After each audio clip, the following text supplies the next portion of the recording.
Everybody about ready to get started here? Yes. Okay, it's 9:53. We will now go into open session. The first item on our agenda, minutes from the August 18th board meeting have been signed. Has everyone signed their travel vouchers as well? Okay. So next item on the agenda, Superintendent Scott, we have the personnel changes. Yes, sir. So we're requesting the following personnel changes be effective October 26, 2025.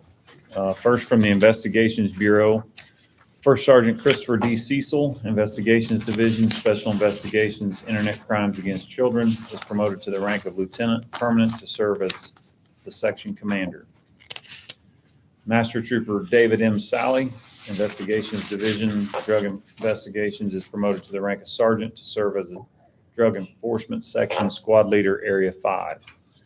Master Trooper Robert W. Caudill, Enforcement Bureau, Field Operations, Area 4.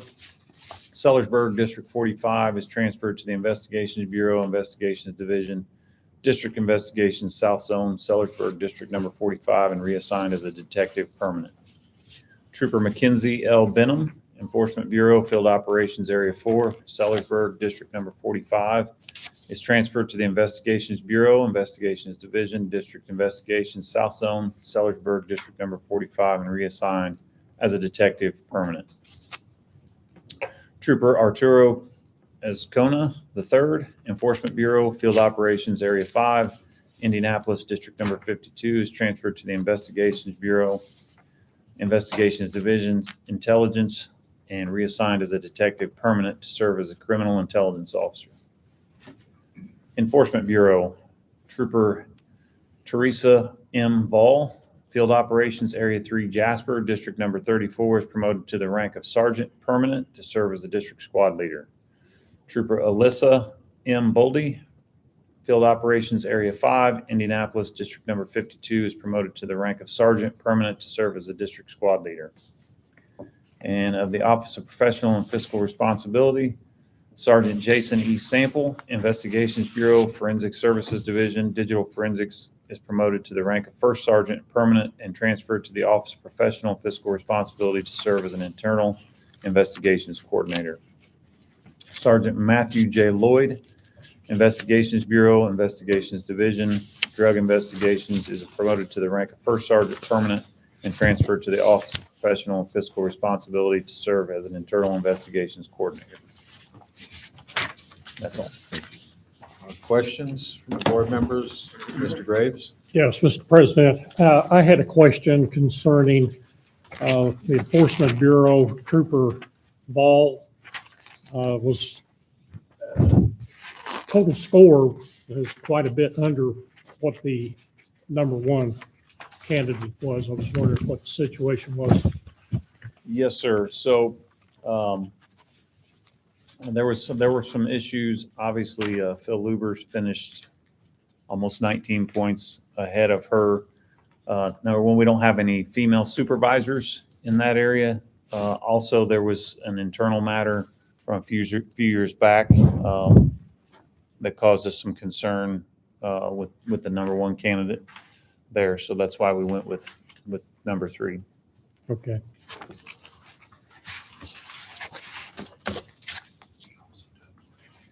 Any other questions from any of the board members? No. Okay, there being no further questions, is there a motion to approve the proposed personnel changes presented to the board by the superintendent? So moved. And a second? Second? All those in favor of approving the personnel changes, please signify by saying aye. Aye. Any opposition? There being none, the personnel changes are unanimously approved. Next item on the agenda Colonel Relaford. First item, staff report. Sir, good morning, Mr. President and members of the board. As of October 1st, 2025, we have 1,132 troopers. We have several processes going on right now. Right now, we have the 88th lateral process with 14 remaining in the academy. 14 started, 14 remaining, and they graduate November 6th. The 89th lateral process is open at this time, and we have 12 remaining in the process, and they currently are in the polygraph and background phase. We also have the 90th traditional process ongoing, and we have 98 that are active and scheduled for testing, and that process is going to be open until January 11th of 2026. We have a Capitol Police process going on at this moment. We have 32 that are either in the polygraph or background phase. And then finally, we have the motor carrier process going on, and we have 47 that are scheduled to start testing on November 4th. That is all I have for all of our processes going on. I just have one question. I don't know if it's ever been answered in the past, but what is the maximum class size that we could accommodate at the academy for new recruits? In the past, we've accommodated a class as big as 120. For training purposes, the best about 50 to 60. That way they get the amount of hours in training versus with the instructor. So that'd be optimal if we're going to do training, but we can absolutely accommodate more. And then there's also the accommodations with the facilities, sharing it with the other agencies, and then our beds, literal bed space at the academy. So, maximum training, we can do that 60 around, but we can accommodate over 100 if we needed to. Oh, okay. Talking about academy classes, how's the construction at the academy going? Very well. Actually, we just were notified probably 2 or 3 weeks ago that received additional funding of about $8.1 million to renovate the state police rooms that were full of mold when they went to start pulling stuff out. Imagine that. There was a lot of mold in there. So that should start here in the very near future, the renovation of those, but it's moving along really well. Thank you. Anyone else? Questions on that subject matter? Okay. Colonel Relaford, next item, retirements and resignations report. Yes, sir. At the last Pension Advisory Board meeting on September 16, 2025, you see 4 submissions for pension, whether they be from resignations or retirements. You see their age and their amounts of their monthly pension. Okay. Any questions?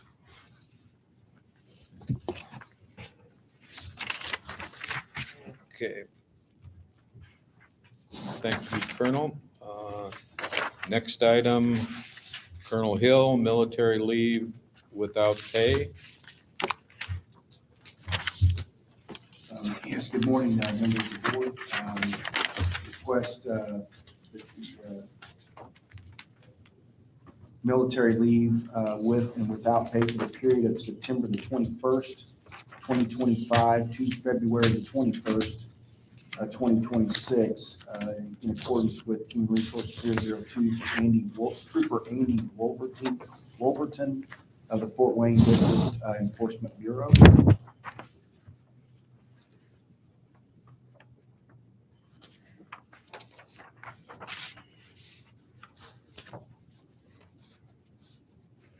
Okay. Anything else? Colonel? No, sir. Any questions? Okay, thank you, Colonel Hill. Next item on the agenda is the approval or the submission and approval of our September 15th, 2025 meeting minutes. Any observations or corrections? I yield to Secretary Kohler. No correction, but I was talking to Mr. Graves, and we were a little unsure on page 2, the last full paragraph. We're just unsure about the family participation in the wellness program. I didn't understand the sentence that says, President Ashevsky asked if members would have access to these resources.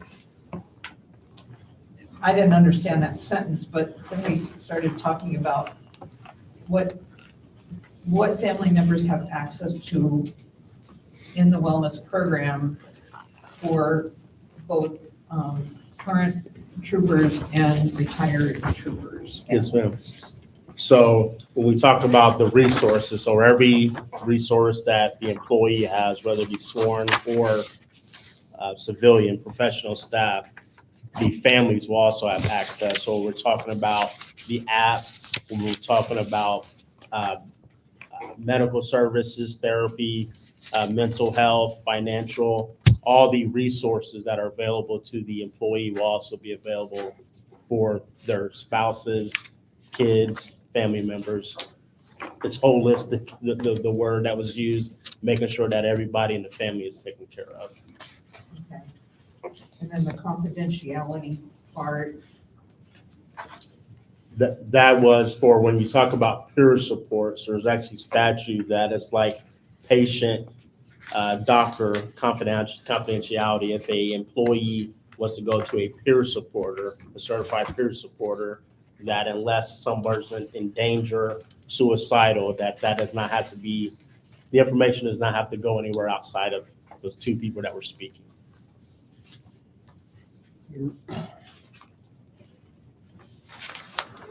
So just to be clear, is this service available to family members of retired employees? Yes, yes, sir. So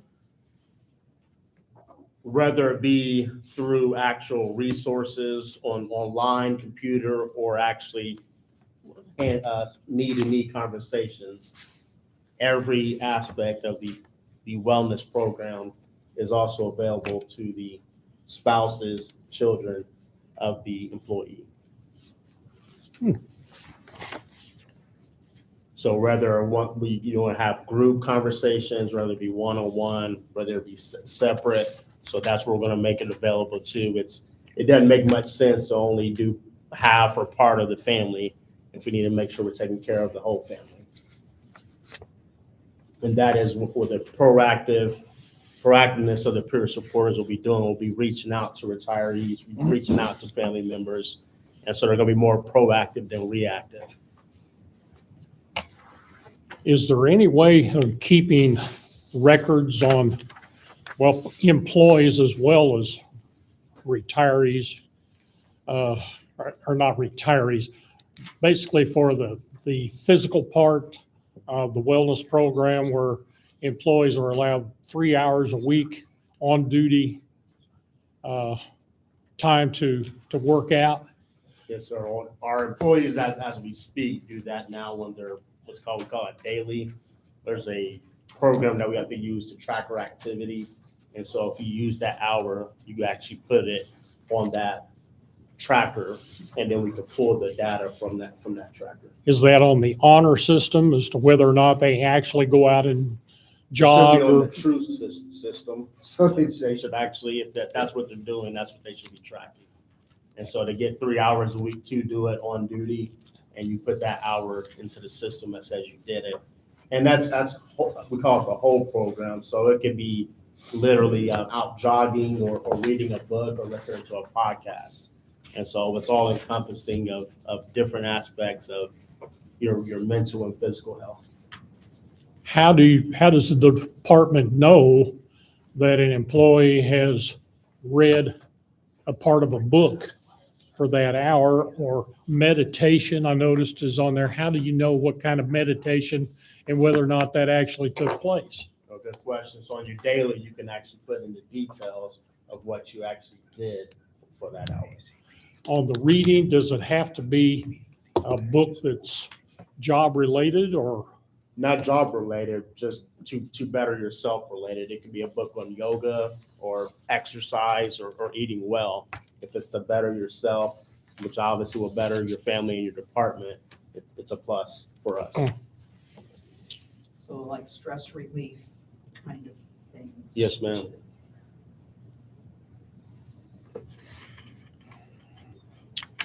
Well, that helps explain some of that. It just wasn't very clear what. Anyway. Understood. No, great questions. And that is program is progressing and progressing fast. We're actually going to give an update to the superintendent this week on everything. And we actually were awarded a federal grant to help with the program and resources also. We just learned about that 2 weeks ago, that we were awarded that grant. And so those will be able to pour into resources without having to dip into the state or the department's budget to bear to help with the program. Truly a huge push for mental and physical health and families of law enforcement. They had a whole section in the exhibit hall out at Denver at IACP on health and wellness. It was a big topic of conversation. This generation of law enforcement professionals want to know how you're going to take care of them while they're working for you, and then what you're going to do when they're gone, and how you're going to take care of their families. A lot of these recruits are asking those questions. Shay gets that quite a bit, I'm sure. With these 21 and 22-year-olds, it's not necessarily the pay. It's how are you going to take care of them. So there's a big push on the holistic aspect, not only for active, but retirement after that and how things are going. It is. And it's like we've talked, what's important for us within the Indiana State Police, and I'm sure it is for other agencies too, is that, most officers are giving us 20 to 25 years of their lives, and that's taken away from their family life and their home time. So we want them to be able to leave and have a good life in retirement and be healthy mentally and healthy physically to enjoy that. And by taking care of not only the employee, but taking care of the family members, we hope to be able to set that up for them. And, I know you guys come from, the older age where we were just told to suck it up. Those days, we probably weren't doing ourselves any favors or doing our people any favors by operating that way. And so we're trying to fix that and be progressive and trying to do the right thing for our people. So it's a generational shift. Yeah, I think it's a mindset shift that we need to take care of our folks. They're seeing a lot of bad stuff day in and day out, and a lot of folks just live with it, and that probably wasn't the right way to go. So The new Nebraska superintendent, highway patrol superintendent, I think took office in June. And he said that shortly thereafter, he had one of the troopers committed suicide. And he was like, it came to fruition quickly as to how he deals with, wellness and mental therapy and mental rehabilitation. So he needed help with that. What direction do they go? What does he do? And then like an overall plan moving forward. So it's a much bigger component of a police department than it used to be. than what it used to be. And you want to prevent it before it gets to a disciplinary issue, or a person ends up in rehab, or a person's getting divorced, all those things that, this job can play into. So you want to try to help prevent that before it gets to that level. And that's what we're trying to do with this program that Shay's group is starting. So it seems to be generating a fair amount of interest. Yeah, off the I bat. was saving it for the end, but I'll go ahead and Oh. tell you, we did a wellness survey when we were getting ready to kick this off, and over 700 people Wow. responded to the survey, which is kind of unheard of. Probably the first time ever we've had that kind of numbers. And most of the time people see a survey, they hit delete, but a lot of good feedback and some concerning feedback out of that. So definitely something that needs to happen, and we're pushing forward with it right now, so. That's great. Thank you for doing that. Any other questions relative to the minutes? No. Before, we haven't voted yet, have we? No. I didn't think so. All right, there being no further questions relative to the meeting minutes of September 15th, 2025, is there a motion to approve? So moved. Is there a second? Second. However, Okay. All those in favor of the motion to approve the minutes, please signify by saying aye. Aye. Is there any opposition? There being none, the minutes are unanimously approved.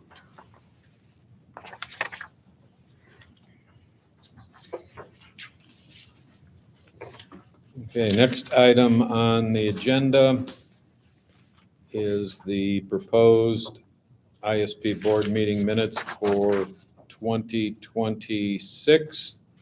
And additionally, we will discuss a tweak in the December meeting. Why don't we do that first? Superintendent has informed us that in December, there will be the dedication of the new post in Evansville. Is that correct? Yes, sir. Superintendent? That's our understanding, unless there's any other further hiccups, but we don't forecast any, so we're hoping to make the December 15th work. Okay, so dealing with our December 15th meeting, there's a proposal to move that site to Evansville for the dedication of the Evansville Post, assuming that there are no other glitches. Okay, and assuming there are no major snow blizzards for those of us up north. Although I think we only need 2 to actually be present and at least another 2 to connect by team. So we could do it that way if worse came to worse, I think. So Marilyn and Dave, we're counting on you. You're the farthest south, I think. I don't do ice. So, yeah, for the December meeting then, I don't think we need to vote on this since we've already taken care of it. We're just transferring that meeting to Evansville, the Evansville Post for December 15th, 9 a.m. Is that time work the best, Superintendent? I don't know what the schedule is. Mr. for the President, Evansville's on a different time zone than we are, Oh, so they're on our time. They're on the North time zone. that's right. So you can make it for state time, which would be, or excuse me, 10 a.m. state time, which would be 9 a.m. Evansville time, just like the articulate that. Is that correct? Yeah, they're an hour behind us, I Okay. believe, aren't they? Is there a schedule, has a schedule been set for the dedication ceremony or anything? So, It has not, so whatever you would like to do, we can make it work. okay, well, why don't we set, or do we want to set the meeting to occur right after the dedication? I don't know what, That would make sense. That's how they've done it in the past. yeah, I thought we usually had our meeting afterwards, and Correct. it's usually a short agenda in December, so that way we wouldn't be interfering with the dedication at all. That makes sense. So the dedication was to begin at 9 a.m. Evansville time, 10 a.m. state time. And then once that concludes, then start the board meeting. Okay. Well, I think probably the best way to do it is we'll, just make the time flexible, and that our board meeting will take place immediately following the dedication ceremony of the Evansville Post. And that ceremony begins at 9 a.m. I don't think we know yet, do we? We don't know We yet. don't know yet. We can make it. We can make it though, if that's what you. That's what I'm asking, what time would you like that? 9 a.m. 9 a.m. Jay just called it, 9 a.m. That'd be 9 a.m. 9 a.m. local real time? time or 9 a.m. So they- Eastern time? Probably make 9 that, a.m. Evansville time, 10 a.m. state time. there you go. Okay. Yeah. There you go. Okay, that takes care of December. All right, now let's focus on the proposed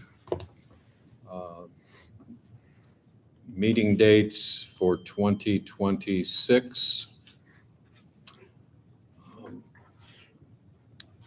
think Anna has given us copies of the schedule, and I believe the only modification that we are making deals with the February 16th, 2026 meeting.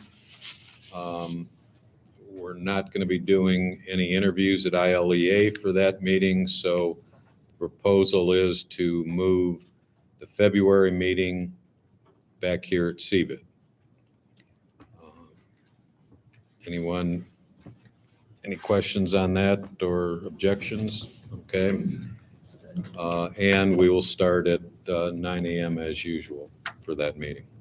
Other than that, I believe that all the other proposed dates, times, and locations will stay the same as the proposed schedule. Okay.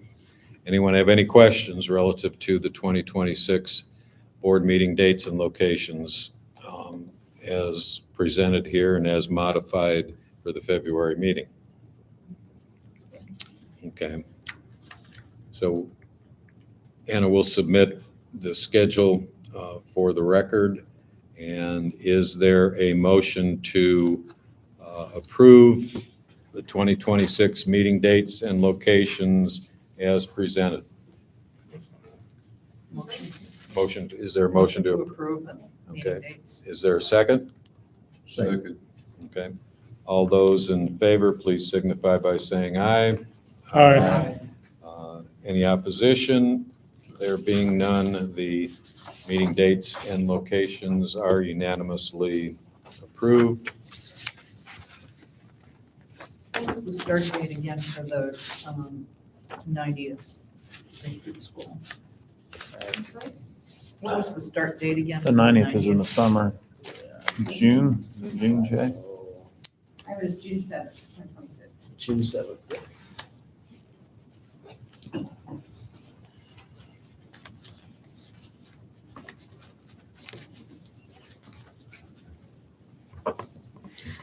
Any other questions relative to that issue or the board meeting dates for 2026? Okay. Next item, discussion of the continuation date for the hearing of the disciplinary matter of Lieutenant Jeffrey C. Herron.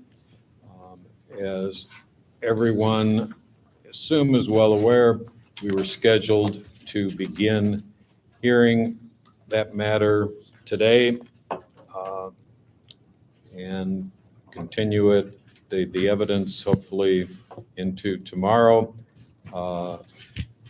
Last week, we received a motion, emergency motion for continuance due to the death of one of the partners in the Ruckelshaus firm who were representing Lieutenant Herron.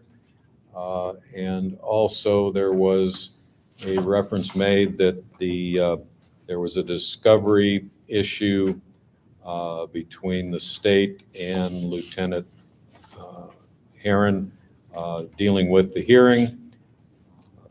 We granted that motion to continue, so the hearing will not be going forward today. As far as the new date for the hearing, I did indicate to the parties to submit potential dates that they felt would work for them. Obviously, next month is out. December is out because of the dedication ceremony in the Evansville meeting. January is out because of the weather issues. We're not going to take a chance. This hearing is going to take probably 2 days, a lot of witnesses, and I don't want to put anybody through the trials and tribulations of potential driving in snow, ice, and sleet, and who knows what else. February and March are out. I'll be gone those 2 months, and I'll be participating in those meetings remotely. Plus, I believe we have a graduation set in March as well. So the earliest would be April. I'm looking at April or May right now as potential. And what I think we need to do and what we will do is I'll send a letter to the parties informing them that we would request their presence next month at our meeting date in order to conduct an informal status hearing as to possible dates and possible issues that we may need to deal with prior to the hearing. Is the board okay with that? Okay. I think it'd be a good idea to get together with the parties next month. Make sure they know where we are relative to our schedule and anticipate what issues may come up, how long this is going to take, how many witnesses are going to be called, whether all discovery issues have been complied with, and that should give us even a better idea of when to set the date. But right now, I'm leaning towards April or May. Is everybody so far okay with that? Okay. We can discuss it more in executive session at our meeting next week as well, if anybody can think of any other issues we have to deal with relative to the hearing. So we will defer the setting of the new date till we'll table it until next month after we have our status conference with the parties in this case. Okay? Any questions from any of the board members relative to this? This all came up kind of all of a sudden, unfortunately. Not a pleasant issue to deal with, and our sympathies go out to the family and the law firm on this untimely death. So, okay, so we'll table any issue on voting on the new date for the hearing matter until next month. All right, any other questions relative to the hearing before we proceed with the agenda further? No? Okay. All right, Superintendent Scott, any comments? Just want to wrap up with, look for the new Mustangs and new Durangos that are going to get rolled out on November 12th with the new color scheme. And we have a press conference Thursday touting ISP's efforts, mainly this Commercial Vehicle Enforcement Division's efforts in partnership with Immigration and Customs Enforcement. That'll be Thursday in Hammond to kind of showcase what our commercial motor vehicle folks have been doing in partnership with them. So that's it. All right. If you don't mind, I know we talked at the break a little bit. I was in Ohio a few weeks ago. There was a Ohio state trooper that was killed while on duty in Ohio. I know our department and Ohio State Police are very close and have been very close ever since they partnered during the convention a while ago. And I think it'd be a good idea just to let the board know exactly what happened in that case, to kind of understand what our troopers, their troopers, and all the state troopers are, possibly going through while they're on duty. Yeah, Trooper Caton, it was Cayton was his name. He was he had stopped a commercial motor vehicle. He was driving a Dodge Charger. was parked behind the commercial motor vehicle. Another, I believe, a box truck or straight truck, another bigger truck. He was on an overpass on the side of the road. Vehicle came over, sounded like there may have been a crest there. Came over and hit him full speed from behind. He was in his car. It's our understanding that like it was a really significant impact, so much so that they had trouble getting the trooper out of the car. So very tragic loss. He was married, had two young children. So obviously we sent folks to the funeral. I know Chris, I think all of the staff members reached out to our partners over at Ohio and shared our condolences. Obviously, it's a danger that every one of our folks face day in and day out, and you hope and pray that it never happens, but sometimes it does. So our hearts and prayers are with our brothers and sisters at Ohio, and very tragic incident. Superintendent, was there any indication that the driver that struck him was impaired? I don't think so. I think they did a blood draw, obviously, but we never got any indication that he was impaired. Said he was, according to the major we talked to, said he was checking his GPS, which, who knows? Means he was probably on his phone. Probably on his phone. Yeah. Scary situation. So fortunately, and that's where that picture comes from, or that same kind of scenario. Luckily, he was able to walk out of there.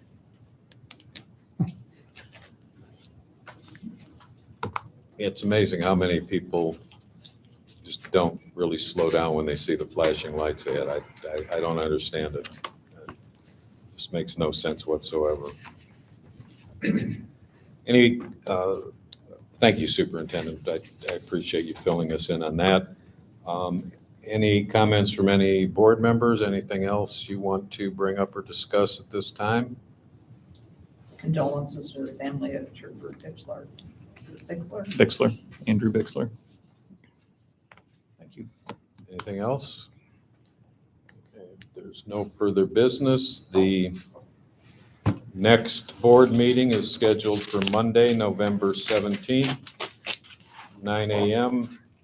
here at the CVIT office. Is there a motion to adjourn? So moved. Is there a second? Second? All right. All those in favor, please signify by saying aye. Aye. There being no opposition, at 10:31, the meeting is adjourned. Thank you, everyone. Yeah.